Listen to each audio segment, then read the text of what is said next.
Democrats need to pick up 4 seats in the November elections to win a majority in the U.S. Senate. And according to the Cook Political Report, 15 of the 35 Senate races are considered competitive, including the contest in Arizona.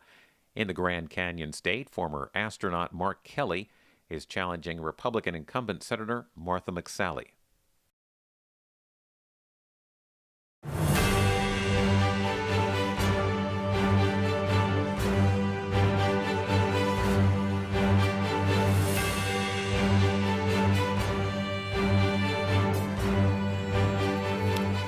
Good evening and welcome to this special Election 2020 debate between U.S. Senate candidates Republican Senator Martha McSally and Democratic challenger Mark Kelly. This is the only live debate between these two candidates. It's a joint effort brought to you by the Arizona Citizens Clean Elections Commission and media organizations from across the state. I'm Ted Simons, host and managing editor of Arizona Horizon. And joining me tonight, Yvonne Winget-Sanchez, political reporter with the Arizona Republic, Lorraine Rivera, host of Arizona 360 on KUAT, and Steve Goldstein, host of The Show on KJZZ Radio. We are broadcasting to you live from the studios at Arizona PBS and ASU's Walter Cronkite School of Journalism in downtown Phoenix. Tonight's debate is also being live streamed on participating media's websites, including azcentral.com, KJZZ, azpbs.org, and azpm.org. Topics were chosen by journalists from the 4 participating media outlets. Questions from the public, as solicited by the Citizens Clean Elections Commission, are also included. The ground rules for the debate are as follows. Once we ask a question, both candidates will have 90 seconds to answer without interruption. The candidates will then get 45 seconds for a rebuttal, again without interruption. We will then have up to 2 minutes for an open discussion on that topic. At the end of the debate, each candidate will have 1 minute for closing statements. You may have noticed the setup for this debate looks a little different. We've taken a number of precautions to keep everyone safe due to concerns over COVID-19. Including increased distance and plexiglass barriers between the candidates and between the moderators, COVID tests for everyone involved in the debate, and a request for no physical contact, like handshaking between the candidates. And now, let's meet the candidates. Martha McSally is a Republican appointed to the Senate in 2019 after John McCain's death. Previously, she represented Arizona in Congressional District 2 for 2 terms. She's a native of Rhode Island and was the first woman to fly in combat in Iraq. Mark Kelly is a Democrat who early in his career served as a Navy aviator. He piloted the space shuttle for a number of missions and is married to former Congresswoman Gabby Giffords. Earlier, we tossed a coin to see who gets the first question, and that honor goes to Senator McSally. Senator, the president's recent COVID-19 diagnosis calls into question the way the administration in general and the president in particular have handled the coronavirus pandemic. He's been recorded as purposely downplaying COVID-19. He said it would magically disappear, it's a hoax, and these sorts of things. He's given himself an A grade for handling the pandemic. How do you think the administration has handled COVID-19? Well, our prayers are with President Trump and Melania, all those infected with COVID-19 right now, and the families of the loved ones who've passed away. This just, I think, reminds us that the pandemic doesn't care if you're a Democrat or Republican, and we all need to be vigilant and do our part until we defeat this virus, which we will. And what I've been doing is fighting for Arizonans to get relief out there to small businesses, to workers, to hospitals, to fast-track the vaccines and treatments and cures. And I even voted for additional target relief a few weeks ago to help small businesses and schools and others. Unfortunately, my opponent said he wouldn't vote for that.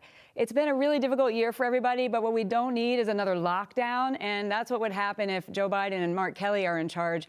And look, Arizonans, you've seen a lot of slick TV ads over the last months. And my opponent is claiming that he's not a politician or not even a Democrat, but that's counterfeit. Look, the truth is that he's bought and paid for by Chuck Schumer, whose path to power goes through Arizona. And he's sold out to China in multiple business arrangements on his path to get rich quick. And he led over the last decade one of the most radical political organizations in modern history, raising over $57 million in order to help elect some of the most extreme left-wing politicians in power right now.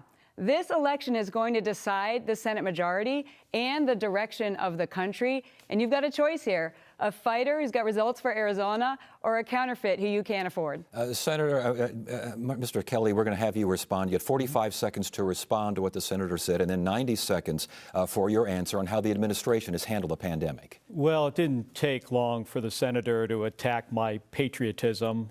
She did that last election cycle with Senator Sinema. So, you know, I thought after 2 years we'd see a different Senator McSally, but the same Senator McSally has shown up. Hey, I'm a combat veteran. I served in the United States Navy for 25 years. I spent 15 years at NASA. I served in the Western Pacific aboard an aircraft carrier dealing with the Chinese directly. You know, Senator McSally likes to make false and outlandish accusations. But we've got a serious crisis on our hands. We've got a public health crisis, which spurred an economic crisis. And both of these things have been made worse by a crisis of leadership. You know, over and over again, we have been a step behind. We shut down the economy, and then the administration and Senator McSally didn't come up with a plan on what to do next. Okay, now, but I do want to get back to now, in more detail, how you think the administration could have handled the pandemic better, because we hear from Republicans and the president and the White House that they've done just a great job at this. Well, I think 200,000 dead Americans is evidence that we did not do, that Washington, this administration and Senator McSally did not do a great job. We have 4% of the world's population. We have 21% of the deaths from COVID-19. If you go back to February, the administration knew that this virus was deadly and it was airborne. Senator McSally said she was briefed on this at some point, whether it was in last week in January, early February. Senator McSally told people to go on spring break. And then, shortly after that, when it was recommended that large gatherings like fundraisers be canceled, Senator McSally did a large fundraiser. And when infection rates were on the rise, you know, Senator McSally goes to a big political rally. That's not leadership. We need independent leadership focused on solving this hard problem. And it's challenging, but if we listen to the public health officials and don't ignore the science, we can beat this. All right, Senator McSally, response, please. Well, I appreciate that at the end of January, the president made a decisive action in order to stop travel from China, something that was highly criticized. Make no mistake, I mean, mistakes were made at all levels, but we're in this together as Americans, and we should be looking forward and debriefing along the way, and we have learned a lot. But this virus came from China. They silenced doctors, they destroyed samples, they blamed it on the U.S. Army, and we need to hold China accountable. And while I'm standing up to China to hold them accountable, my opponent, starting in 2003, while he was serving in the U.S. Navy, went over to China on an all-expense-paid junket by the Communist Party and to help influence, really, you know, elites in America. And he went back in 2004, back in 2005, said it was the most meaningful thing in his life besides going to space.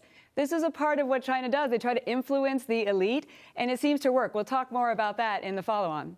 Senator McSally, at what point were you briefed on this virus? When was the first time you were briefed on it, and what did you do with that information? Well, the task force was created, and we've had multiple briefings, as everybody has throughout it. And I'll tell you, Dr. Fauci and others, they were sharing information. Still, we didn't know because China covered this up. It's a new virus, the novel virus. And so their advice at the time was the risk is low. And we learned a lot. Remember, at the same time frame, Nancy Pelosi was telling people to go celebrate the Chinese New Year in Chinatown, and Bernie Sanders and Joe Biden were having rallies. So really, I think for the scientists, it was around mid-March that they were realizing the impact when the stay-at-home orders started. But President Trump took action in January, and that was highly criticized. Mark, do you agree with the president's decision to ban travel from China? Yes, but Senator, you would understand this as a pilot. You guys did step one of the emergency procedure, and then you didn't do anything else. And that is a colossal failure. When the president thanked China on behalf of the American people in January, Senator McSally stood up and did nothing. We have 4% of the world's population. We have 21% the deaths from COVID-19, and it's because this administration didn't handle this as a public health issue. They dismissed the scientists. Senator McSally doesn't, I can't think of one occasion where Senator McSally has stood up when the president has made a mistake or the governor did something that wasn't exactly right. That's not leadership. We need independent leadership focused on solving hard problems, not somebody who's just going to stand there when the leader of a political party is clearly making some mistakes. And Senator, when the president did call this a hoax, when he did say it would be magically gone by summer and these sorts of things, did you publicly say anything in response to that? What I was doing at the time was fighting tirelessly to get relief to Arizonans, and we passed the CARES Act. We've got the PPP loans out there that saved 85,000 small businesses in Arizona and 1 million jobs. And again, it's just another example of Counterfeit Kelly. He criticized the PPP loan, said it wasn't working, while his company was secretly getting the loan and taking advantage of it. And we passed that relief to stimulus checks and families who were struggling, families in my community, and investing in the treatments and the testing and the cures. Get that relief out the door to have people hang on. And we voted on some additional target relief a few weeks ago. Support to schools, to be able to get kids back to school safely, more support to small businesses. And unfortunately, my opponent says he would have blocked that relief. What was wrong with that bill, Mark, that you wouldn't support this targeted relief to help Arizonans? That piece of legislation was even the president commented that it was too stingy. And now we're in a situation where Mitch McConnell sent everybody home, 4 separate vacations since we wound up in this situation without further relief. We have 420,000 Arizonans who have lost their jobs through no fault of their own and now unemployed, and they're trying to get by on $240 of unemployment insurance a week. And Senator McSally went on vacation. That's not leadership. We need independent leadership putting Arizona first, not more of the same from Washington, D.C. We're going to get to Arizona's economy in a minute, but first, let's move on to the Supreme Court. And this first question goes to you, Mr. Kelly. Again, you'll have 90 seconds. President Trump recently nominated Judge Amy Coney Barrett for the Supreme Court. Do you support the Senate moving forward on her nomination or any other nomination in the weeks before the election?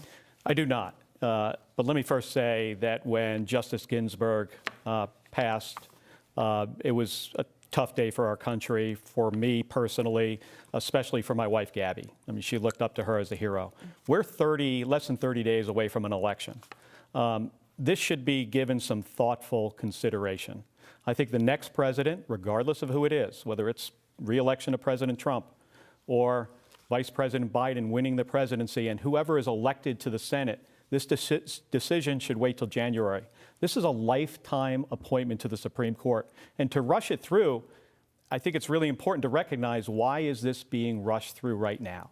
And the reason is there's a Supreme Court case in November that's about the Affordable Care Act. And Senator McSally has worked incredibly hard over the last 5 years to eliminate or undermine protections for pre-existing conditions through legislation. That didn't work. She paved the way for this lawsuit that's going to be heard on November 10th, I think. And that lawsuit would take away those protections for 2.8 million Arizonans, potentially. 1 million would probably lose their insurance. The other 1.8, it could start costing a lot more. That's not the leadership we need in Washington, D.C. right now. And you got to wonder why. You know, we'll talk a little bit more about this later, but Senator McSally takes an enormous amount of corporate PAC money into her campaign. When I announced on the first day of my campaign, I announced that I'm not going to take $1 of corporate PAC money. Senator McSally, we'll go for 45 seconds for a rebuttal. Did you vote to take away funding for pre-existing conditions? Of course I didn't, and I hope we have more time to talk about this. I will always protect people with pre-existing conditions, and Democrats and Republicans agree about that. But about the Supreme Court, the Constitution is the guide. And this is not about Amy Coney Barrett, who is an amazing role model, top of her field, the first woman with school-age children who will be on the Supreme Court. Let's be clear. The Constitution says that the president gets to nominate and the Senate gets to confirm. And all 19 times in history, when the party has been the same, they have moved forward with that. But what the left wants, what Counterfeit Kelly wants, is to delay this so that they can get liberal activist judges on the bench. When they don't get their way at the ballot box, they want to take away your freedoms from activist judges who legislate from the bench. We're one vote away from, it's a case called Heller, from losing our individual right to bear arms, our Second Amendment rights. We're one vote away. If you look at actually what happened, this actually took away the ability for those in Nevada to go to church while they could still go to casinos during the lockdowns. Our freedoms are at stake. And Joe Biden won't even release his list of who he would nominate to the Supreme Court. I'd like to know if Mark would call on Joe Biden to release that list. And I'd also like to know, you don't get to pick the timing, Mark. Would you vote for Judge Amy Coney Barrett? Well, we are 30 days away from an election, inside of 30 days, and I trust Arizonans to be able to make a choice as to who their next president is and who they're going to elect to the United States Senate. And to rush through this nomination under these circumstances just doesn't make a lot of sense to me. We've got 420,000 Arizonans right now who are unemployed through no fault of their own and are trying to get by on $240 a week. Why isn't the United States Senate dealing with that? That's my question to Senator McSally. Instead, this is a lifetime appointment to the Supreme Court. It should take some thoughtful consideration. And I think the voters deserve to have a say as to who is going to nominate the next Supreme Court justice to replace Ruth Bader Ginsburg. Mark, this is just another example where you're not answering the question. Another example of trying to say basically nothing to get elected. But you know right well, the winner of this race could be seated right away, as early as November. So you don't get to decide the timing. You just get to decide what your vote is. Would you vote yes or no on Judge Barrett? Well, I said I would vote no. This should wait. Okay. This should wait until January, would not confirm when we have a new president and a new Senate. We're within 30 days of the election, and Senator McSally wants to rush through a lifetime appointment. And the reason is, it's this case about pre-existing conditions and the Affordable Care Act, which through legislation, even after voting 4 times to undermine or eliminate those protections for pre-existing conditions, that didn't work. So now this is Senator McSally's option to be successful in the project she's been working on for 5 years. We have 2.8 million Arizonans who have a pre-existing health care condition, and some of them could lose their health insurance because of this. Mr. Kelly, if you are in fact elected, because the seat replaces the late John McCain, you could be sworn in as soon as the votes are certified. If you are in the Senate, would you support a filibuster to delay the nomination? Well, this whole thing indicates how broken Washington is. The discussion of the filibuster, an old Senate rule.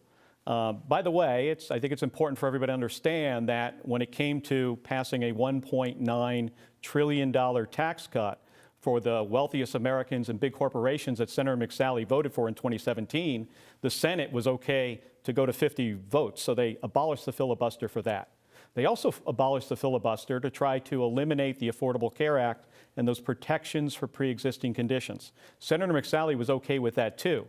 Hey, if this comes up as a discussion, if I'm elected to the United States Senate, I will give it thoughtful consideration, and I'm going to do what's in the best interest of Arizona and our country, not what's in the best interest of one political party or the other. Mr. Kelly, you've been a candidate for more than a year. Many people think that you should already have an answer to that question. Why would you not? Would you be able to hit the ground running on day one if you're still thinking about something Absolutely. like the filibuster? I mean, we don't know if this is going to come up for even a discussion. It might, and if it does, I will give it thoughtful consideration, and I will do what's in the best interest of Arizona and Arizonans and the best interest of our country, and not the Republican Party or the Democrat Party. And I think it's important to note, very important to note, that parties aren't in power for very long, traditionally, right? It goes from one party to the other. And whatever decision is made on this you're going to have to live with it from being on the other side. And I understand that, and I will give this thoughtful consideration in a way that, not what is in the best interest for Democrats, or what's in the best interest for Republicans, what's in the best interest of Arizona. And real quickly, Senator McSally, I think voters want to hear why it is not hypocritical for Republicans to go ahead with this during the last year of a term for President Trump when they blocked the nomination in the last year for President Obama. The Constitution is the guide, and the precedent is that in the 10 times in history, all 29 times in history, an opening happened during an election year. All 29 times the president nominated. But when the parties were different, the 10 times, then they didn't get advice and consent. But when the parties are the same, in those 19 times, they all moved forward. Again, this is about, they want stall tactics in order to get their liberal activist judges on the bench, and they want to pack the court. The fact that Counterfeit Kelly can't even answer the question, would he vote for Chuck Schumer? Of course he'll vote for Chuck Schumer. He's Chuck Schumer's star recruit. He's poured tens of millions of dollars into this race, and he said this week, we're not going to waste this majority if we get it. They're going to abolish the filibuster. He just won't answer honestly to you, Arizona. He's saying one thing here in Arizona, but he just can't because Chuck Schumer is trying to buy this election, and you're going to stop that from happening. I have a question, Mr. Kelly. Who do you need to hear from to form an opinion on the filibuster question? I'll need to hear an opinion from Arizonans. And when I make that decision, I will let Arizonans know. This is something that might not even come up for discussion. And if it does, I'll spend some time thinking about it. And I'll make a decision based on what's right for Arizona. You know, Senator McSally had this, I don't know how many people could even follow what she was talking about, you know, with these votes here. But what's simple about this is Washington is broken. And this highlights how broken it is, that we're having these fights over old Senate rules. What we need to be focused on are people's health care. We've got a lot of individuals and families that have lost their health care due to this pandemic. The economy. These are the issues that Arizonans care about, not a rule in the United States Senate. Senator McSally, let's move on back to the subject of China. Because China, obviously, many national security officials, current and former, consider it to be our most important adversary at this point. How would you go about the relationship with China? And in some ways, has the president made light of it to some extent by mentioning the Chinese flu? How seriously has he done things? And do you credit the administration for holding China in check? Well, China is our biggest geopolitical threat. I've been involved in national security my entire adult life, and we've seen the rise of China. And look, they have been helped by, unfortunately, political elites like Joe Biden who have outsourced our jobs to China. They're stealing our technology. They're building islands where they didn't exist in the South China Sea and militarizing them. But ultimately, Americans are now awakened because they unleashed this virus on the world. And then we realized that we're relying on our PPE for China. We're relying on pharmaceuticals and other things. So I'm standing up to China to hold them accountable, to bring things back home so they're made in America again. But let me tell you a story. Again, I started in 2003. While he was active duty, Mr. Kelly went over on this Chinese Communist government-funded trip, 2003, 2004, 2005, said it was the most meaningful thing in his life other than going to space. They're just trying to bring elites into their orbit. It was so meaningful to him. In 2006, he had a chance to go to space. For every little boy and girl whose dream is to go to space, the astronauts who are supporting me, one of them was an Apollo 16 astronaut. And you get to bring a few things to space with you, just a few things. And he brought an American flag, this other astronaut, and a flag of Arizona, or a flag of his state. But what Mark Kelly decided to bring to space was the banner, the Chinese Communist banner from this forum, this junket that was paid for by China, of all the things that he could have brought to space. He later on retired and then recruited Tencent, a company close to the Chinese government, to invest in a company that he co-founded.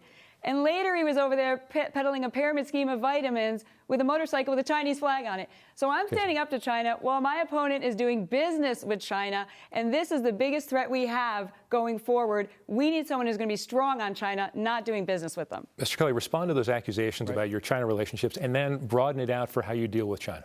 Well, Senator McSally just started making China an issue this election cycle when Mitch McConnell allies physically handed her a memo and says, this is the issue in your election. You know, go for it. Hey, I'm a veteran. I served the United States Navy for 25 years. I lived in Japan. I spent time flying off of an aircraft carrier in the South China Sea. I've known China as an adversary my entire adult life, not because I got a memo from Mitch McConnell. You know, Senator McSally is focused on this now because she's desperate to win an election. You know, I had the opportunity to start a business here in Arizona, and I'm never going to apologize for creating good-paying jobs and creating a business that is a lot of economic activity here in the state of Arizona. But Senator McSally will use false attacks. She'll question my patriotism over and over again. It's what she did in 2018, and I think folks recognize that. I mean, from this very podium in 2018, Senator McSally yelled treason. So this is just the same false negative attacks. Let me talk about China for a second. So China has been an adversary of ours. I recognized this in the 1980s. Anywhere on the planet where we leave a vacuum, China's going to step into it. We need to hold them accountable. We need to use the diplomatic and economic tools at our disposal to do that. Senator McSally said nothing when the president thanked China on behalf of the American people because of the response on COVID-19. Why is that? Well, I don't think she had her memo yet. This is just a political issue. Senator McSally is using false, negative attacks, trying to attack my patriotism again. And, you know, I think Arizonans are tired of it. I'm not questioning your patriotism, Mark. I'm questioning your judgment. And the facts are there. You went on the junket, paid for by the Chinese Communist Government, part of their propaganda arm in 2003 while active duty Navy, 2004, 2005. You said it was the most meaningful thing you've done in your life. And then you chose, of all the things you could have selected, I think about what I would have taken to space with me, you chose the Chinese Communist banner to take to space with you. And then you later have multiple business relationships and ventures with companies that are affiliated with the Chinese government. Those facts are real. So people want a fighter who's going to stand up to China, then I'm your girl. I've been already doing that. They're actually threatening me personally. My mom's a little freaked out about that, but I'm your fighter for this threat. You want somebody who's in business relationship? I'm not questioning your patriotism. It's your judgment. Your business relationships put you in a place where you're weak on China. So, Mr. Kelly, just I'm not weak on China. Briefly respond to this 2006 communist flag thing. Is this well, true? I don't know what she's talking about. I don't know where she gets her information. She might have found something on the internet. You know, I've recognized China as an adversary for my entire adult life. You know, Senator McSally talks about this when she's campaigning because she thinks, you know, that this is the way for her to win an election. And that's not what Arizona needs. We need independent leadership focused on solving hard problems. I mean, I had to deal with the Chinese when I was in space on my third space shuttle mission when I was a commander and they blow up a satellite in low Earth orbit. I mean, I had a geopolitical major issue that was directly related to aggression by China as they were testing a missile. I mean, I've known this stuff for a long time. But Senator McSally just likes to lob false political attacks, you know, and question her opponent's patriotism. We've seen it before. Let's shift now to healthcare. Mr. Kelly, you support the creation of a government-run health insurance option for the public. How much exactly would the system cost, and what is your preferred way of paying for it? So, healthcare is incredibly personal for me. When my wife, Gabby Giffords, was shot in 2011, she suffered a serious traumatic brain injury. And I'll never forget being in that ICU room for the very first time and seeing her and looking down and wondering what this means for us. What does this mean for her? What does this mean for our family? Now, fortunately, she had good health insurance. And that's not true for every American, especially lately with folks losing their jobs and healthcare costs too much. Premiums, deductibles, co-pays, prescription medication. You know, these are the issues that Arizonans care about and should be working on. So a public option to compete with private insurance on the healthcare exchanges when there are only one option makes a lot of sense. And individuals would potentially pay for that insurance. That's a public option. I think we should also allow folks to buy into Medicare at a certain age, say 50 to 65 years old. That makes a lot of sense. You could remove them from the risk pool. And then we have to address this issue of pre-existing conditions. Senator McSally has voted 4 times. And I often wonder to myself, why is that? Well, Senator McSally takes a lot of corporate PAC money from the health insurance industry and from big pharmaceutical companies. So there's not a lot of desire to make changes in our healthcare system that'll help Arizonans when you're doing something that is not helping those corporations. Well, who ends up paying for this public option? Do we just add to the national debt? Is there some other mechanism? Well, at some point, right, in this case, when you provide a public option to compete with private insurance, the person buying the insurance through the public option would be paying for that insurance. And if we're starting to talk about the national debt, Senator McSally voted for a $1.9 trillion tax giveaway to big corporations and the wealthiest Americans when there was no point in doing that. And 80% of that went to the wealthiest Americans and big corporations, put us in a position where we really have to make some really hard choices when a lot of folks need COVID relief. I've been standing up to the powerful and protecting the vulnerable my entire life. It's what my whole life story is about. And Republicans and Democrats can agree on a couple things related to health care. First is we will always protect pre-existing conditions. There's nobody who disagrees with that. The second is that Obamacare is failing. It's not working. And so what I'm doing is fighting for more options for people. We took away the penalties because the way Obamacare worked, that if you couldn't afford their unaffordable health insurance, the government was fining you. And so I'm fighting for more options for small businesses to band together, for people to have choices. But this public option, which is Bernie Sanders light, really it's the next path to the full government takeover of healthcare. This is going to have, you can't have a public option compete with private health insurance. Everybody who gets health insurance from their employer is eventually going to lose it. The full government will take over. And Medicare, as we know it, will be collapsed. Any seniors tuning in under this expensive plan that is the first step to the government takeover of healthcare. What I want to know, Mark, is how much is the public option going to cost? Senator McSally, I do have a question for you on healthcare. You have been supportive of Republican plans that nonpartisan analysts say would have left 23 Americans, including many in Arizona, without health coverage. The Senate plan that you are co-sponsoring would guarantee coverage of pre-existing conditions, but those nonpartisan analysts say it would allow women to be charged more than men. Why then should Arizonans want either of those plans? Should the ACA, or if the ACA already covers them? Well, I agree women shouldn't be charged more than men. Kids should be able to stay on their parents' insurance till they're 26. And we should never be allowing insurance companies to deny people insurance for pre-existing conditions or raise their cost. But what's happening with Obamacare is the costs keep going up.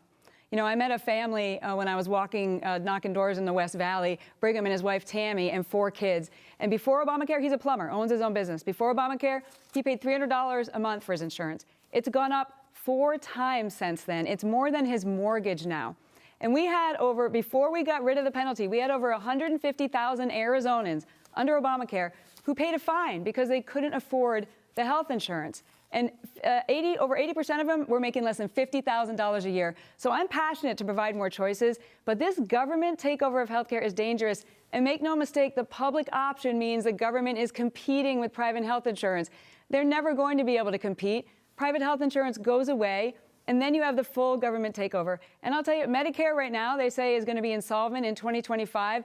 Their scheme that allows people to just be more people to be put on Medicare will have it collapse. Rural hospitals will close. Your taxes will go up over $2,300 just in the public option. Private practices will close. And 178 million Americans who get on-the-job health insurance will lose it. This is what's dangerous about their plan. I'm fighting for more options for people. Buy insurance across state lines. Allow small businesses to band together so they have more choice. Let's provide that taxpayer resources to backstop those with the highest expenses. And let's find more options that protect people with pre-existing conditions, not the government health care like Counterfeit Kelly is offering. All right. Do you want to follow up? Please. You want to rebut? Folks, this isn't rocket science. Just follow the money. Senator McSally took a ton of money from health insurance companies and voted to eliminate protections for pre-existing conditions. She took a ton of money from pharmaceutical companies and voted to increase the cost of prescription drugs for seniors. She took millions of dollars from corporate PACs and gave companies billions of dollars of tax giveaways. Bottom line, Senator McSally isn't working for us. She's working for somebody else. She's working for that company that funds that corporate PAC, that funds her campaign. That's not putting Arizona first. I've got to be able to respond to that. I mean, this is please. another example of saying one thing and just the counterfeit nature of this whole campaign and what he's saying to Arizonans. Between the beginning of 2018 and the end of 2019, or 18 months, he got $1.8 million in speaking fees, speaking to financial companies and insurance companies. I'm talking about into his bank account, okay? And he uses all the end runs in order to be able to get corporate money from employers and executives. Don't be fooled. He's saying one thing to all of you that may sound good, but in reality, he's getting rich and has gotten rich off corporations and they're funding his campaign. We cannot put up with more counterfeit discussions on this. I mean, this is saying one thing and then the attacks towards me. I'm always going to protect people with pre-existing conditions, and they're attacking my integrity. Integrity first is the top core value in the Air Force and in my life. And I've been standing up to the powerful and protecting the vulnerable my whole life, and I'm going to keep doing it as your fighter in the Senate. On this issue of pre-existing conditions, people in Arizona are very concerned about this. Healthcare consistently is a top issue in this race. Why should Arizonans trust you on this issue? Because I'm telling you, I'm committed to protecting people with pre-existing conditions, and I have repeatedly voted to include last week to protect people with pre-existing conditions. But there's people in Arizona with pre-existing conditions right now who are being failed by Obamacare. What about them? So I'm rolling up my sleeve. Some politicians sit back and they don't want to solve hard problems. I'm rolling up my sleeve to fight for them. The entrepreneur who's going uncovered right now, who I met in Tucson, the franchise owner, Hispanic franchise owner, had to give up his businesses and work for a big business because he got diagnosed with diabetes. So we've got to fix this, and we've got to protect people with pre-existing conditions. These are scare tactics, and I'm also going to continue to fight to stop the government takeover of healthcare. These guys agree Obamacare is failing. I wish the media would at least acknowledge that. But what they want is going to be dangerous to Medicare and those who get on-the-job health insurance. Mr. Kelly, do you agree that Senator McSally always protects those with pre-existing conditions? Well, of course not. And Arizonans already know they can't trust Senator McSally when it comes to health care. She's voted on 4 separate occasions to undermine or eliminate those protections. I was with this mom, Stacy, recently. Her daughter's named Zoe, and she had a terrible heart condition that she was born with and had to have multiple surgeries. And she reached a lifetime cap when she was not even into her teens on what her health care has cost. And they were always concerned that because of her pre-existing condition as an adult, she wouldn't be able to get health care coverage. But then the Affordable Care Act came around, and it changed their lives. Senator McSally is trying to take away those protections from 2.8 million Arizonans. She's done it on 4 separate occasions. She paved the way for a lawsuit that's at the Supreme Court. The case is going to be heard on November 10th. That's not independent leadership. We need independent leadership that's going to put Arizona first, that's not going to put a big corporate PAC or a healthcare company or a big pharmaceutical company first. All right. Look, these scare tactics, these votes he's talking about, Arizonans, it's because I said I was against Obamacare. Because I hear too many stories of where Obamacare is failing people, and they have pre-existing conditions, and they can't get access to affordable health insurance. So I'm fighting to start the process to find more options for you. And a lot of politicians just sit back and vote no because they're afraid of just these scare tactics from Counterfeit Kelly. Instead of him being honest about what their plan will do, the public option will end Medicare as we know it, will take away your private health insurance for 178 million people, and raise your taxes. It's dangerous. I'm going to fight against it. But know that these votes and this scare tactic, it's a lie. It's because I'm passionate about fixing the healthcare system that's broken right now. Mr. Kelly, quick rebuttal, please. Yeah, those protections, by the way, that 2.8 million Arizonans have, well, all 7.5 million of us were saved by John McCain in a vote in the United States Senate. He saved the Affordable Care Act, so he saved those protections that Senator McSally spent years trying to undo. Okay, we need to move on here. Senator, you have consistently supported President Trump. You supported the administration's policy. You voted policies, I should say, and you have voted not to convict on impeachment. Are you proud of your support for President Trump? Well, I'm proud that I'm fighting for Arizonans on things like cutting your taxes. We passed the Tax Cuts and Jobs Act, and on average, Arizona middle-class families had their taxes cut by $2,000. We had such a strong economy before this first-in-a-century pandemic hit, and so we fought to cut your taxes. We fought to rebuild our military after the Obama-Biden administration decimated our military. 25% cuts when deployments were going up. We had a hollow force. Voted to secure our border. Border security is national security, and that means something here in Arizona. We see the cartel activity.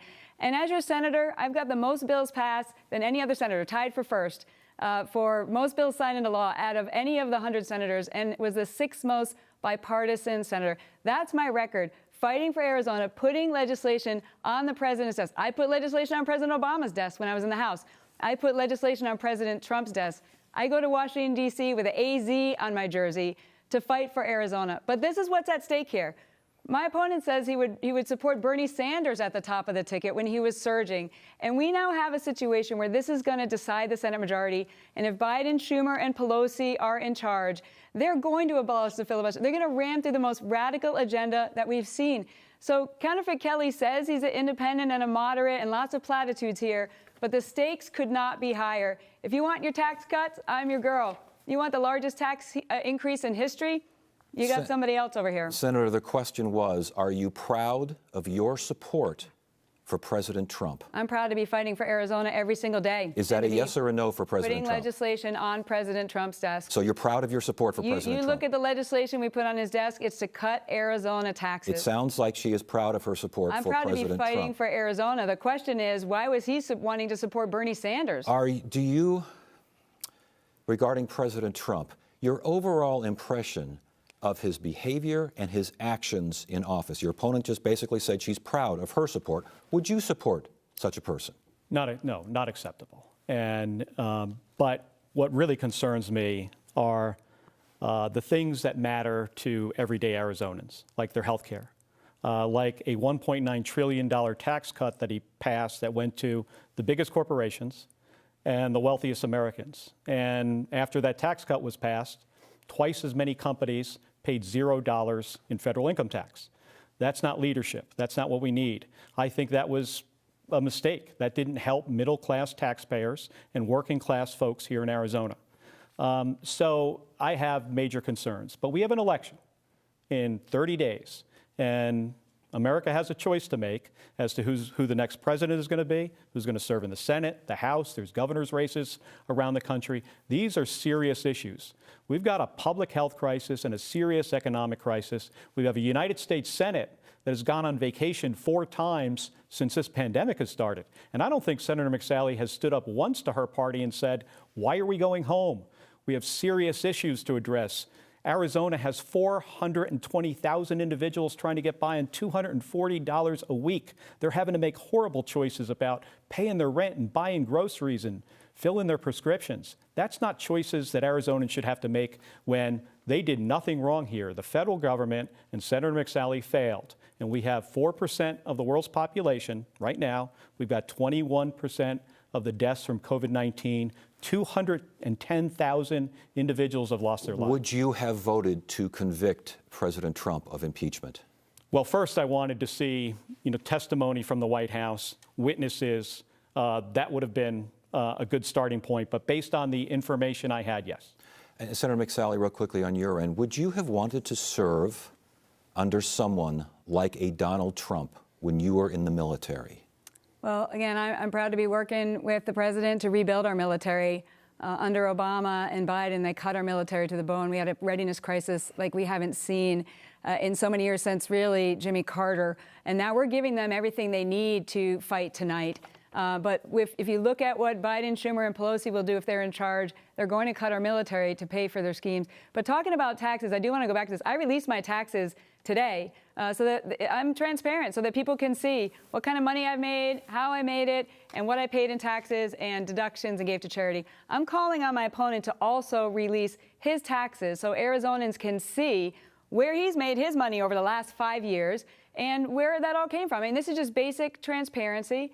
And I'll tell you, the tax cuts that I'm very proud of, because a family of 4 in Arizona, they make $60,000 before they pay their first dollar in taxes. This was meaningful to Arizonans. And Senator, the question remains: would you have liked to have served under someone like a Donald Trump when you were in the military? Someone who is giving our military everything they need to fight tonight. We've had 75% of our Army units who couldn't deploy under Obama and Biden. So the answer is yes. Giving us what we need so that we are not looking into museums for parts for airplanes, so that we can ensure that we can fight against our enemies. We gave them the largest pay raise in 10 years. We're investing in capabilities to take on China. This is so important that we continue to support our military, and I've been working with President Trump to rebuild them. All right. Thank you, candidates. We're now going to take a short break here, and we will get right back to the debate, and we'll do so in just a few minutes.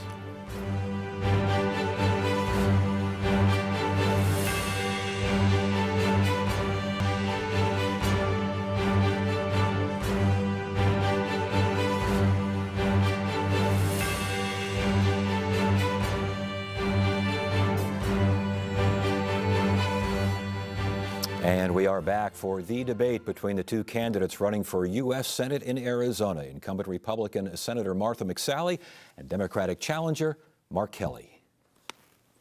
All right, the question for both of you, we're going to talk specifically about border communities. As you know, travel restrictions do continue at ports of entry. Travel is down by about 40%, which equates into a drop in sales tax revenue in communities directly along the border, which, as you both know, face challenges when it comes to poverty. What sort of plan do you have to give those communities extra support as we come out of the pandemic? Senator McSally, we'll begin with you. Well, great. First passed the CARES Act to be able to get relief out to families and to small businesses. But uniquely on the border, I helped pass USMCA. This is a great opportunity for cross-border commerce and more jobs in Arizona. And I've delivered on the ports of entry, the San Luis Port of Entry. I delivered to be able to get over $150 million to upgrade that. And as part of my bipartisanship, I've been working with Senator Sinema on issues on the border so that people can travel more than 75 miles. This is a bill we're both behind, and spend more money around Arizona in border communities and beyond. But when we're talking about the border, there's a lot at stake here. Border security is national security. I do support the president's border wall, the border wall system, and Border Patrol agents and ranchers are really seeing a difference. My opponent, unfortunately, when the vice president of the Border Patrol Council went to meet him at the Veterans Day parade last year and just reached his hand out to shake his hand. He wouldn't shake his hand, turned away and said, "You're one of them." When nobody was looking, this is what Mark Kelly did. He says he's border for security, but then he turns his back and won't shake the hand of a Border Patrol agent. And when he ran this political organization I mentioned earlier, $57 million raised endorsing candidates all over the country. He also endorsed David Garcia for governor, who said we shouldn't have any borders. We should have no border security, no border wall. I mean, that's what's at stake here. When he says one thing here, which he'll probably talk about border security, but being behind David Garcia and not shaking a Border Patrol agent's hand, I mean, that's another example of counterfeit Kelly saying one thing on camera or in 30-second ads, but doing something totally different when nobody's looking. Mr. Kelly, 45 seconds first. Did you not shake the hand of a federal law enforcement officer? That never happened. I will shake anybody's hand anytime. I'm the son of 2 police officers. My mother was one of the first female police officers in northern New Jersey. I don't know where Senator McSally gets this stuff from. But from the agent. Do you believe in more border security? Yeah, well, first of all, the question was about sales tax, and I believe you mean because the ports of entry have been closed, that these communities are suffering economically. I think it's important to note that Senator McSally, months ago at the beginning of this pandemic, clearly said that towns and cities, communities shouldn't get extra help from the federal government to get us through this crisis. And I think that's wrong. That's why these communities are suffering. But the main reason why they're suffering is we have a failure of leadership to address a serious pandemic. We've got 4% of the world's population, 21% of the COVID-19 deaths. This administration and Senator McSally didn't take the appropriate action necessary to get this under control. There was no plan when we shut down the economy, and then we didn't have a plan to what do we do now? They just basically ignored it. There was no plan for testing and contact tracing. So I think it's important to note that. We need strong border security. That is clear. I worked at NASA for 15 years. NASA wouldn't give you the 17th century solution to the 21st century problem. But there's a way to do this, and border security is incredibly important to our state. It's important to our economy.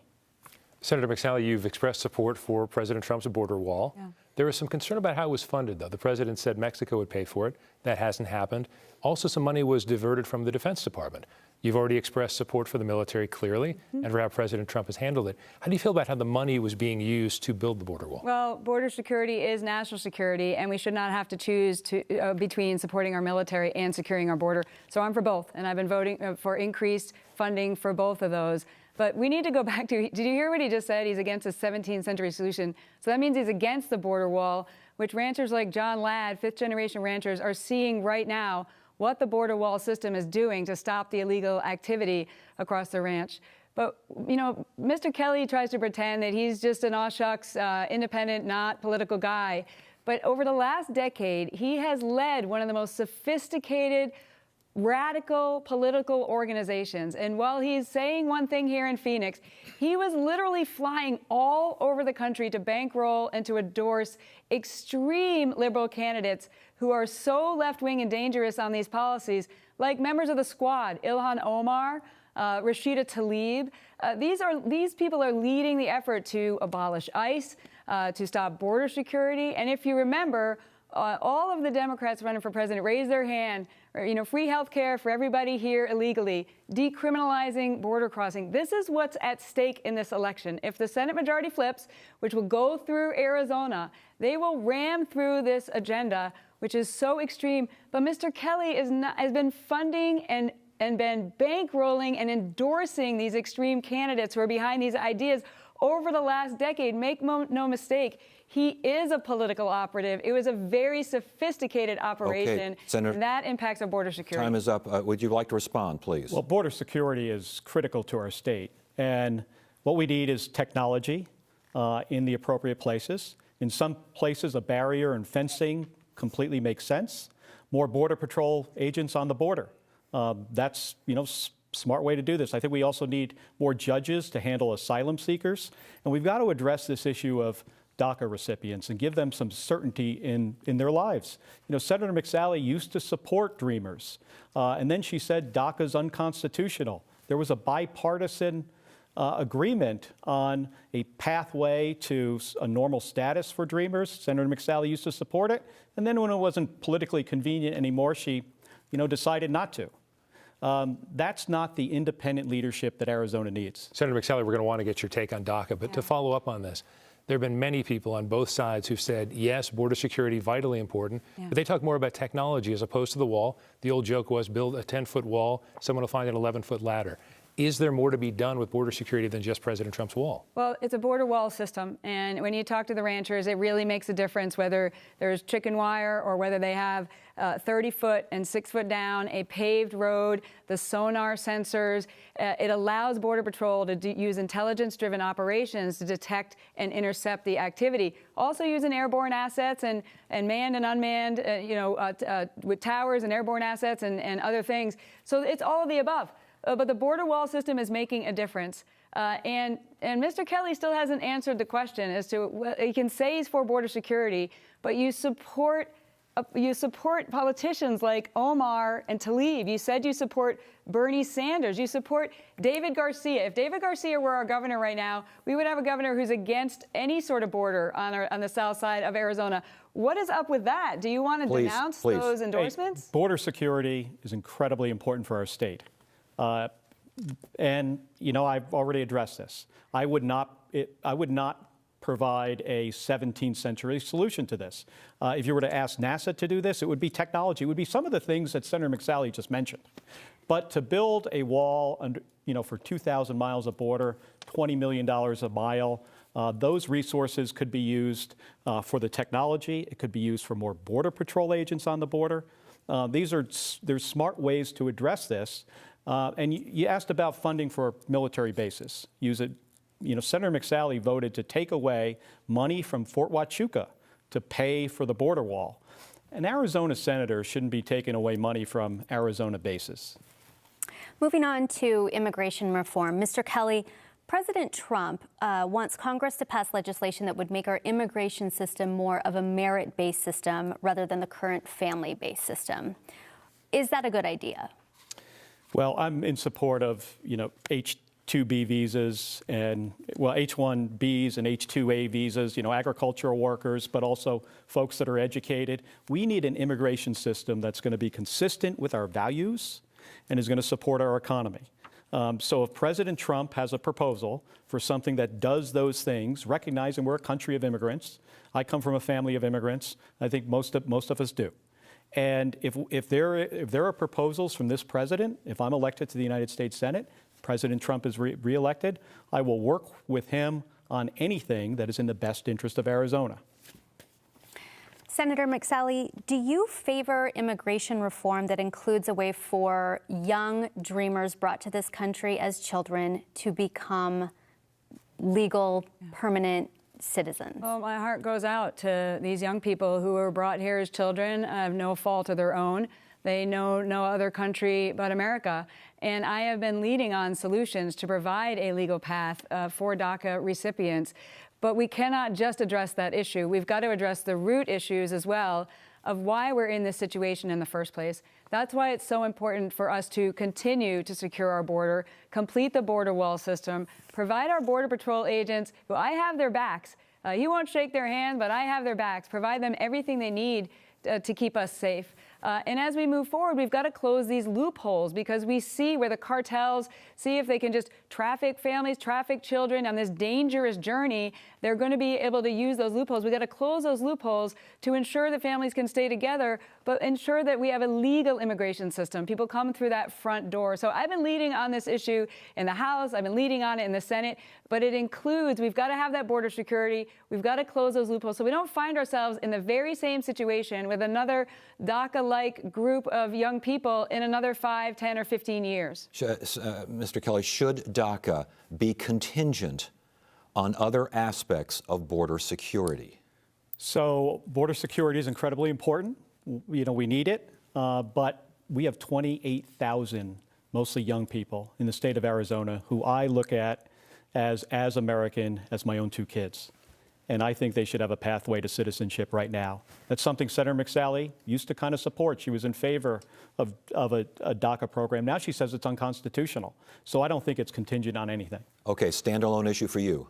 Standalone. Standalone for you? I believe we've got to pair it. Again, I've been leading on this issue, trying to provide a path forward for these young people. But we've got to address the root causes of why we're in this situation in the first place. Because all it will do, like we've seen in the past, is incentivize more illegal activity. And again, my opponent, Mr. Kelly, Mr. Counterfeit Kelly, he hasn't explained why he supported David Garcia to be the governor of Arizona, why he said he would support Bernie Sanders, why he bankrolled Rashida Tlaib, who has some of the most dangerous ideas on abolishing ICE and sanctuary cities, as well as Ilhan Omar in Minneapolis, and many others who are from the radical left element of the Democrats. Keep in mind, $57 million that he raised from some of the most extreme left-wing people in the country in order to then endorse and bankroll these individuals who are now in office with these ideas that are dangerous for Arizona. So just to be clear for the people who are watching at home and don't know what group you're talking about or these endorsements, can you please be specific about the group and the endorsements? Well, I think he knows. Again, it's a very radical political organization that's raised $57 million. And then, again, he's been a political operative for a decade. At the state legislature, at the governors, those running for House and those running for Senate, some of the most extreme left-wing candidates in our country running for office, bankrolling them, endorsing them. Look at the photo. He's got his arm around Omar in Minneapolis. What are you doing in Minneapolis hugging Omar? Mr. Kelly, these endorsements. So the organization that Senator McSally is referring to is named after my wife, Gabby Giffords. It's named Giffords. Gabby was injured, shot in the head in 2011. The issue of gun violence is personal for Gabby and me. And I'll never forget, what she went through for that year and a half in the hospital for 6 months, a year of significant rehab. Today, she still does physical therapy and speech therapy. It's an incredible challenge. So we formed an organization to try to make communities and help communities become safer, safer from gun violence. I'm a supporter of the Second Amendment. I'm a gun owner. Our rights and traditions are so important. The Second Amendment is so important. But we can never let a bunch of kids in the classroom, get killed and think there's nothing we can do about it. Common sense things like background checks for all gun sales, red flag laws. These are common sense things that most Arizonans support. Apparently, Senator McSally does not. Senator McSally, the president has reportedly, by way of the Wall Street Journal, the Atlantic Monthly, CNN, Fox News, all reporting that he referred to members of the military as, quote, losers and suckers. You are a military veteran. Your thoughts on this? Well, I'm not going to comment on anonymous sources, but what I can tell you is I'm proud to have been able to serve in the military, and we're working to rebuild our military after Obama and Biden decimated our military, giving our troops everything they need in order to fight tonight. I mean, we had our units where they they were not ready to go. They were decimated in a readiness crisis. We had more people dying in training accidents than they were in combat in the end years of Obama and Biden. So I'm working with President Trump to rebuild our military, to save the A-10, by the way, something I did when President Obama tried to cut it, then President Trump tried to cut it, and I just saved it again. This is critical for Tucson and Davis-Monthan, and the troops are on the ground. So I'm always going to have the military's back. But what's at stake here, should we lose the White House, the Senate, and the House, which comes through Arizona? This race will decide the Senate majority. And Chuck Schumer is so proud to have recruited Mark Kelly. He's bankrolled his campaign. He's trying to ensure he has power. And if they get power, the radical left agenda is going to cut our military to pay for the green bad deal, the government takeover of healthcare, and all the other ideas careening towards socialism. So I am going to stand every single day with our men and women in the military and fight to give them everything they need. That's what's at stake here. Senator, the question remains, have you looked into the reports? Have you looked into the anonymous sourced reports? Does it concern you? It concerns a lot of people and a lot of military families. Does it concern you? I get up every single morning fighting for Arizona. That's what I spend my time doing. I listen to Arizonans, hear what they need, and then I deploy to Washington, D.C. to fight for them. You pundits can look into those anonymous allegations, and I'm just telling you, I'm fighting for our military. I'm fighting for our veterans, but they will cut our military again if they gain power. Mr. Kelly, does it concern you? Absolutely. He's the commander-in-chief of our armed forces. And to say that about deceased veterans who died on the battlefield, calling them losers and suckers, what also concerns me is what he said about Senator John McCain repeatedly on more than one occasion, especially after when he passed away. And those comments are just uncalled for. You know, Senator McCain was a hero of mine from my earliest days in the United States Navy as a Navy pilot. He's the guy we looked up to. He's the guy that, in the unfortunate situation that you ever got shot down, he was the model.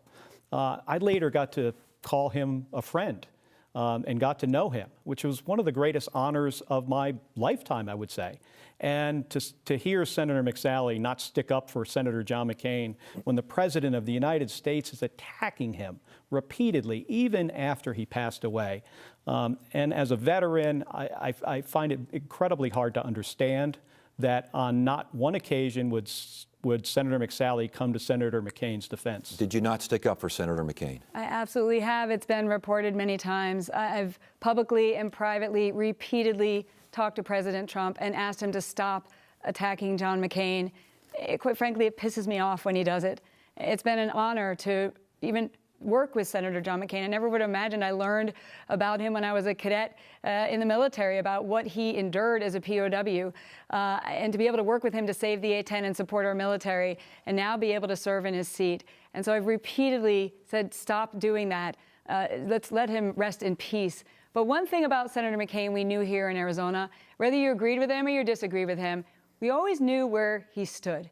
And this is another example, Mark, where you're trying to invoke him, but you can't even take simple positions on whether you're going to support your recruiter and investor, Chuck Schumer, whether you're going to abolish the filibuster, whether you support PAC in the Supreme Court, where you say one thing, a bunch of platitudes, but you can't even tell Arizonans where you stand. Thank you, Senator.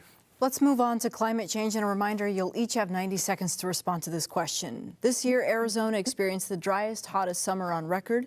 The state's water supply, as you both know, is in a precarious position. A recent poll shows that 70% of Arizonans want climate change to be a national priority. How do we affordably transition to renewable solutions? Senator McSally, we'll start with you. Thanks. The climate is changing, and there is a human element to it. The question is, what do we do? What we should not do is the green bad deal. Again, this has been proposed. The author of the Green Deal is someone that my opponent endorsed and bankrolled. And he said, let's ban fossil fuels and have a carbon tax himself. What the green bag deal would do is it would cost $93 trillion. That's $65,000 for every household in America every year. This heavy-handed approach would be devastating to our economy. And you can just look next door in California. They're trying these heavy-handed mandates that are not working. They have blackouts right now because it's not based on the science.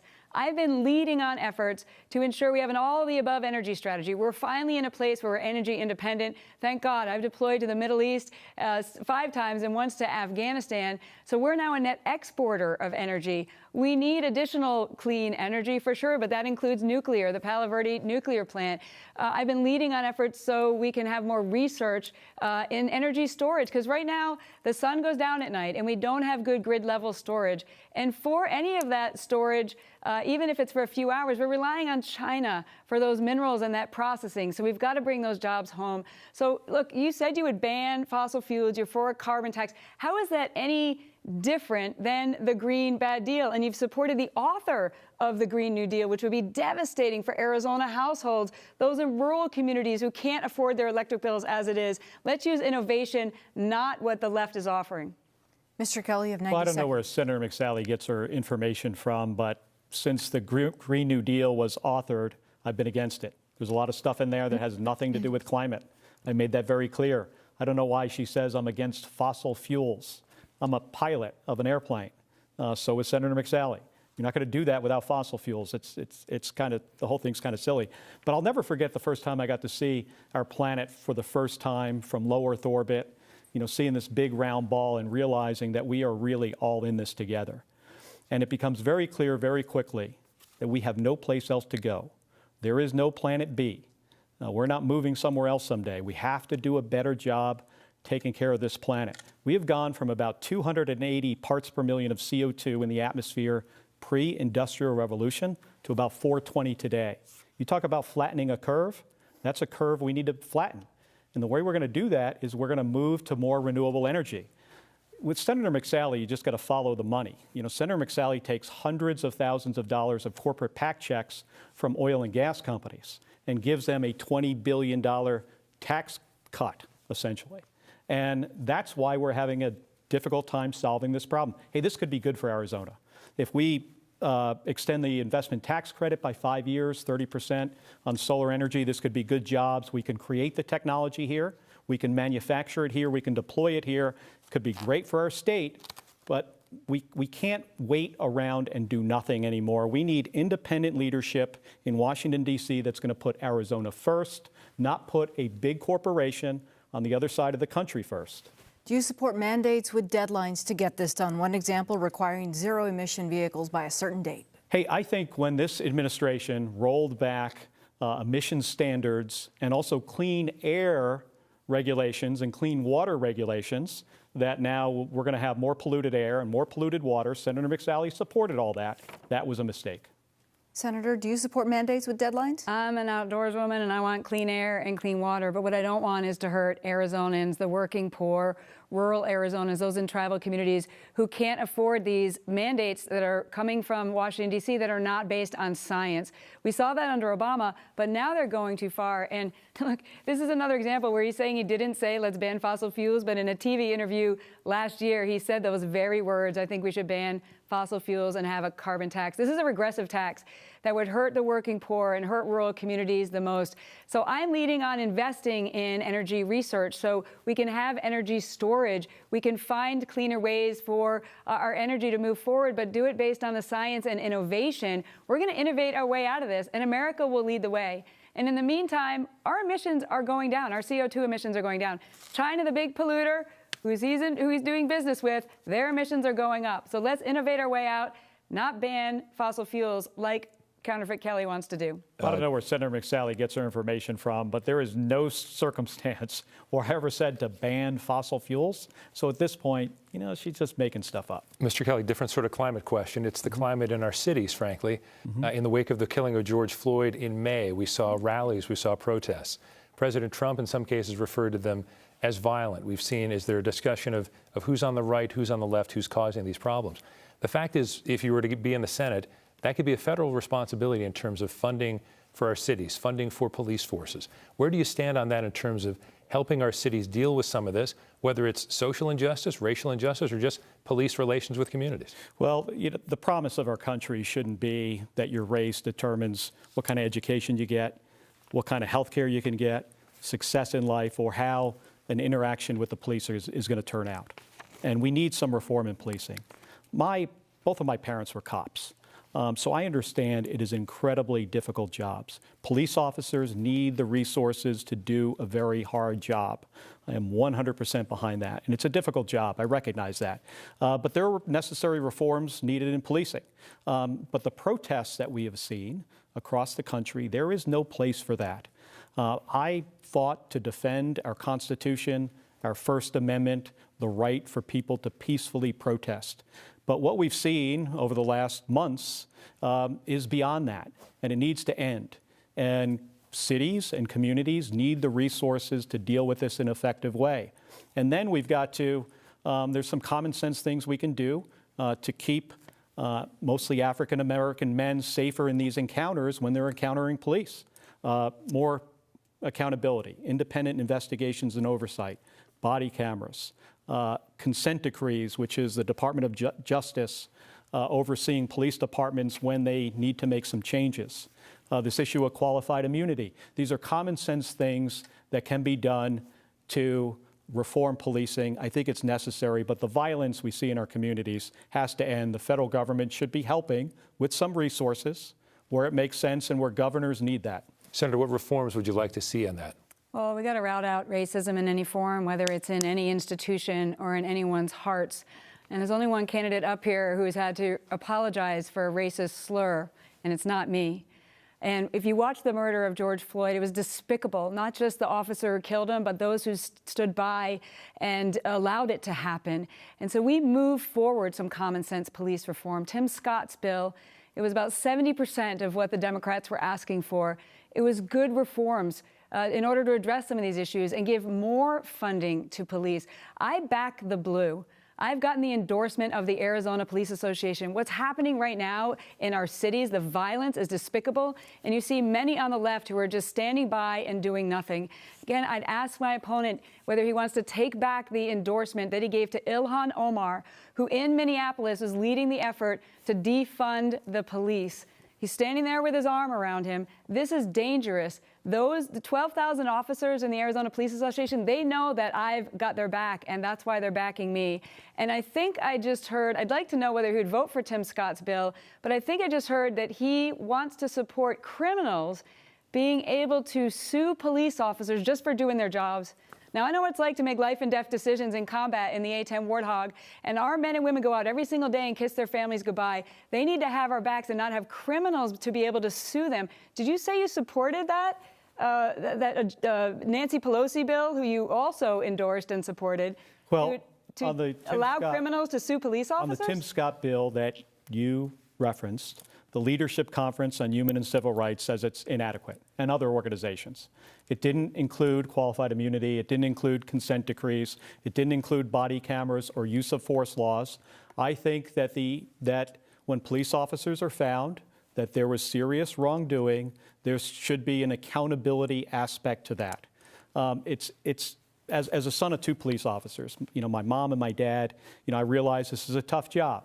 But there should be accountability, there should be independent investigation, and there should be oversight. Senator McSally, are our cities safe? Some would say President Trump has sort of fomented some of the racial problems by making it seem as if there's a divide between white and black. The violence and the anarchy that's happening in cities across the country is devastating to local communities. The violence is going up. The attacks on police officers. Listen to what Counterfeit Kelly just said. He said he would support allowing criminals to sue police officers simply for doing their job. That's why they're backing me, those police officers. They know with the attacks that are going up on them right now, vilifying them, that are led by people like Ilhan Omar, his wingman. That's what's happening right now. We need more funding the police. We need to back the blue. And those local mayors, they need to provide public safety. Look, what these guys want, if they're given, if they're given power, which we need to stop from happening, is to vilify the police, defund the police, and then come after your Second Amendment rights so you can't defend yourself and your families. I back the blue, and we need to make sure they have everything they need to keep us safe. Do you support criminals filing suit against police officers just for doing their jobs? Not criminals filing suits against police officers, but when there's wrongdoing, and clearly there was an investigation, and part of being accountable And part of being respectful in the community, I think, there should be some level of accountability for cops when there was clear wrongdoing. Look, that's a big deal. These men and women in blue, they could lose their retirements, they could lose their homes, their college funds simply for doing their jobs. Getting sued by criminals, getting rid of this qualified immunity, that's what it means, you guys. I back the blue. All right, let's move on. Senator McSally, after mass shootings last year, you said that you would be open to considering red flag gun laws to try to keep weapons away from dangerous people. Is that the case, and what specifically would that look like today? Yeah. What I said was we need to do everything we can in order to stop these tragedies from happening. And I've been leading on this in the House and the Senate. We've got a background check system that often isn't working as it is. We've had shootings happen where somebody should have been in the system, but instead they passed a background check. So I've passed the Fix NICS Act to make sure we strengthen that background check system. And we need more mental health support. I've led on the effort to get more mental health funding out there and more support to schools for them to have the security they need so parents can drop their kids off at schools and ensure that they are safe. But right now, more than ever, I'm your Second Amendment senator. I think I've shot the biggest gun of anybody in Congress in the 30 millimeter on the A-10. And our constitutional rights are at risk right now. And, Counterfeit Kelly can say, I've got some guns, but make no mistake, the agenda of the people he has supported, to include people like Beto O'Rourke and others, they're coming after our Second Amendment rights right now. Law-abiding citizens deserve to keep their ability to defend their family and defend their own lives. And that's what's at stake right now. We're one judge away for us losing our Second Amendment rights, and their legislative agenda will be coming after them as well. So we can do things like I've led on in order to protect communities, but we must protect the Second Amendment. So again, last year you said you were open to considering red flag gun laws. Is that still the case? You're misstating the conversations we were having with the White House. We need to make sure that if somebody has been adjudicated to be mentally ill by a judge, that they're in the NICS system. That's what the law is right now. And many states don't put that information in the NICS system, so people end up passing a background check anyway. We've got to have due process for people. We've got to ensure that their constitutional rights are never taken away unless they have gone through that due process. And the laws are on the books. If you're a felon or a domestic abuser or you've been adjudicated to be mentally ill, I support the Second Amendment. We need to do everything we can, obviously, to keep communities safe. But you all, the people he's supporting, they want to defund the police, and then they want to take away your Second Amendment rights so you can't defend your family. I'm against that.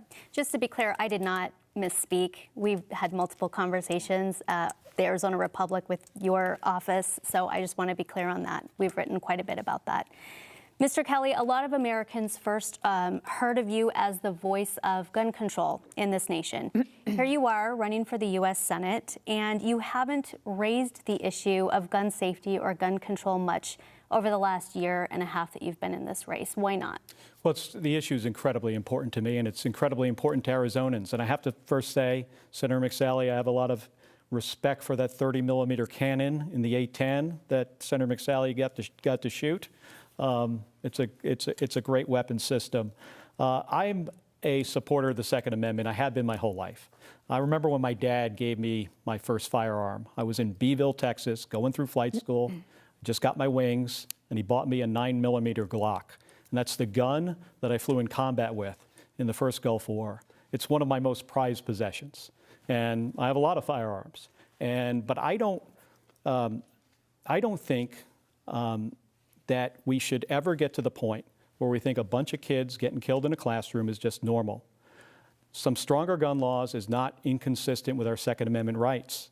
We can respect our rights and traditions on gun ownership under the Second Amendment, and we can have stronger communities. That includes things like, Yvonne, like you mentioned, red flag laws, background checks for all gun sales. Senator McSally in the past has said background checks are unconstitutional. Well, most guns are sold with a background check right now, but there's these giant loopholes that you can drive a truck through. And here in Arizona, a majority of Arizonans support background checks for all gun sales and red flag laws and a couple other things. These are common sense things that'll keep communities safe, and at the same time, we can respect our Second Amendment rights. Why haven't you talked more about your viewpoints on this on the campaign trail? Well, I generally talk about what folks ask me about. And they often ask about their health care, prescription drugs. I mean, the price of prescription medication. I met this mom, recently named Ophelia, and she was having to make these horrible decisions about whether she fills her son's prescription, her prescription, or buys groceries for the week. These are horrible choices that Arizonans currently have to make. These are the issues that folks care about. Not getting COVID-19 relief. We have so many Arizonans, so many members of our community that are really struggling. Food banks are maxed out. Folks are having to make these horrible choices, and the United States Senate went home. That's not leadership for Arizona. Real quickly, are you against background checks for all gun sales? Well, I'm for the Second Amendment, and here's just another example where my opponent says, I've got a gun, and I'm not talking. The reason he's not talking about it is because Arizonans care about their Second Amendment constitutional rights. And should he get elected, this will switch the Senate majority, and they will be able to ram through the most radical anti-Second Amendment agenda. And he's been leading the charge over the last 10 years, supporting the most extreme left-wing elements of his party, the Frankenstein he created. Senator, we're now leading the effort to take away our Second Amendment rights. I'm not going to let that happen. We only have 30 seconds left. Yeah. Are you against background checks for all gun sales? I have been strengthening the background check system that we have. Oftentimes somebody is a prohibited possessor and they're not in the background check system. So I've been leading to strengthen the system that we have while ensuring that Arizonans' Second Amendment rights are protected. All right, that's it. We have to stop it right there. Thank you, candidates, so much. It's now time for our closing statements, and we begin with Mark Kelly. Well, thank you, everybody, for spending the time to listen to Senator McSally and to me tonight. This is a critical moment for our country and our state. And partisan politics has made this crisis worse. And partisan politics and partisan politicians are not going to get us out of it. We need independent leadership focused on solving the problems we face, like beating this virus and rebuilding our economy and lowering the cost of health care and prescription drugs. I can bring my experience as a combat pilot, an engineer, as an astronaut to the United States Senate to help solve some of these serious problems. But I can't do that without your vote. Whether you're an independent, a Republican, or a Democrat, I ask for your vote. These are serious challenges that we face. By working together as a team, we can solve these serious problems. Thank you, everybody. And for the final closing statement, we turn now to Senator Martha McSally. Arizonans, you'll start voting tomorrow, and this is such a consequential decision. It will decide the Senate majority. It will decide the direction of our country. And you do have a choice here. You have somebody who's been a fighter for you and will continue to be a fighter for Arizona, or a counterfeit who will enable the radical left and their agenda to be forced on us. There's a lot at stake here. I'm humbly asking for your vote. And you know what, Mark? This has been a great discussion. Thanks for everybody for the conversation here. I think Arizonans really prefer this probably to 30-second slick TV ads. So why don't we do this 3 more times in the next few weeks? We could go to Green Valley, we could go to Yuma, we could go to Prescott. I'm sure the local media would support, holding these debates. Will you agree right now? Let's do 3 more of these around Arizona, because Arizonans really deserve to have this conversation candidate to candidate about what's at stake. I'm really looking forward to next week, I think, on Univision. Will you agree to 3 more? That'll be an interesting conversation. Thank you. All right. Well, that kind of proves my point, Arizona. All right. That is it for this election 2020 debate for the U.S. Senate, brought to you by Arizona Citizens Clean Elections Commission, Arizona PBS, the Arizona Republic, KJAZ Radio, and Arizona Public Media. And if you'd like to hear more about the debate, including analysis from the 4 of us, please join us immediately after on one of our live streams. The post-debate analysis show will be carried on ArizonaCentral.com, azpm.org, kjzz.org, and azpbs.org. And we hope you join us for future debates, including the debate for Congressional District 1 on Thursday night and the debate for the Maricopa County Sheriff's Office on Friday. And thanks to the candidates for their participation, and thank you for joining us as well. You have a great evening.